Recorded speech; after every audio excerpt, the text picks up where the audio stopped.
saya akan menjelaskan ketujuh sakramen yang ada di dalam gereja Katolik. Yang pertama, sakramen pembaptisan. Yang kedua, sakramen penguatan atau sakramen krisma. Yang ketiga, sakramen ekaristi.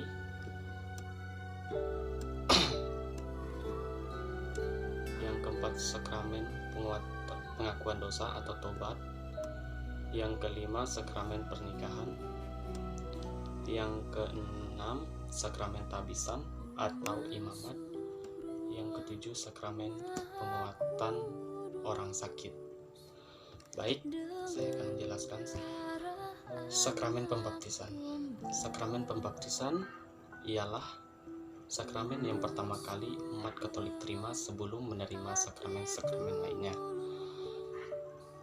Pada saat penerimaan sakramen baptis, kita diperciki air, kemudian diolesi minyak, serta diberi kain putih dan lilin menyala.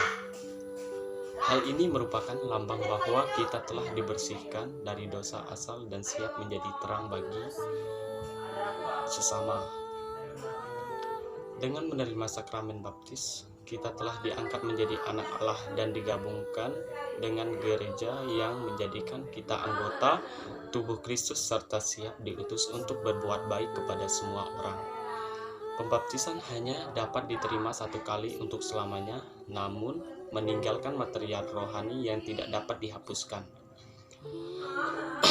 Yang kedua, sakramen penguatan atau sakramen krisma.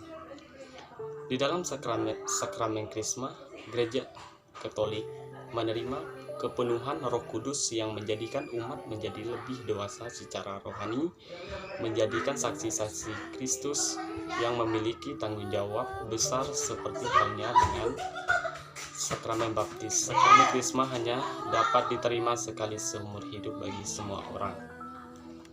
Yang ketiga, sakramen ekaristi.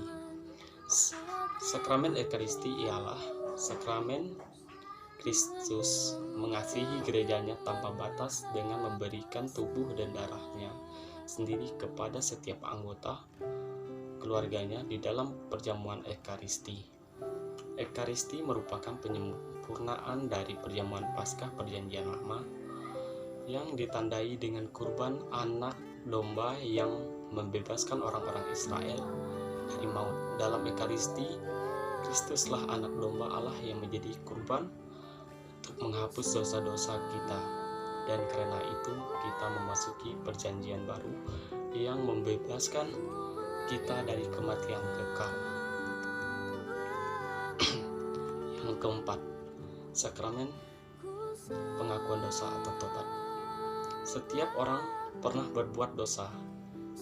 Dosa merusak hubungan dengan sesama manusia dan Tuhan, sehingga membuat kita merasa tidak senang dan bahagia. Oleh karena itu, Bapa menganugerahkan kepada kita sakramen tobat atau pengakuan dosa.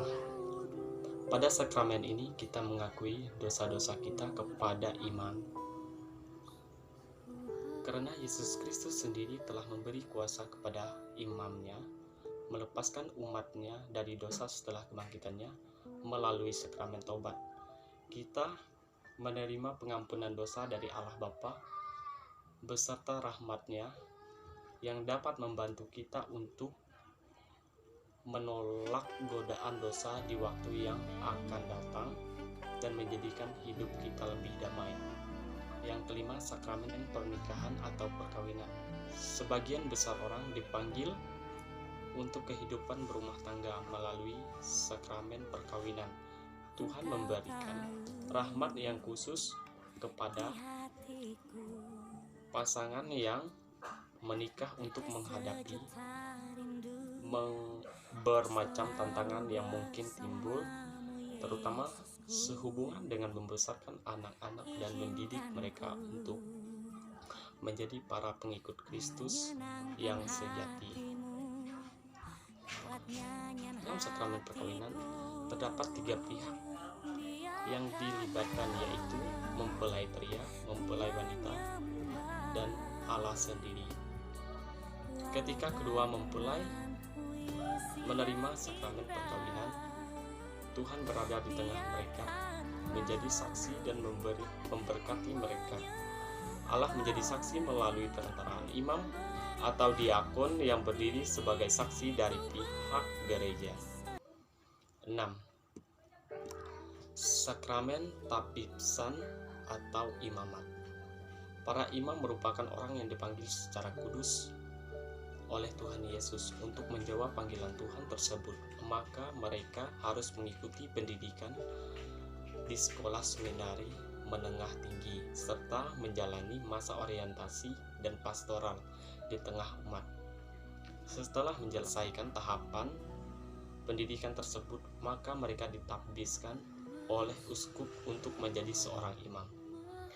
Pada saat ditabiskan, itulah mereka menerima sakramen imamat dan mengucapkan janji untuk taat kepada pemimpin gereja Katolik, untuk hidup miskin dan selibat, yaitu tidak menikah. Yang terakhir, sakramen urapan orang sakit.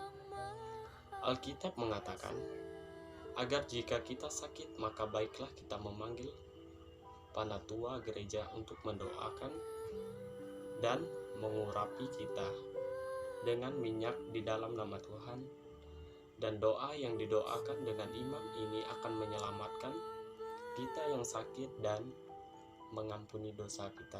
Oleh karena itu, sakramen urapan orang sakit ini tidak hanya dimaksudkan untuk menguatkan kita di waktu sakit, tetapi juga membersihkan jiwa kita dari dosa dan persiapan kita untuk bertemu dengan Tuhan.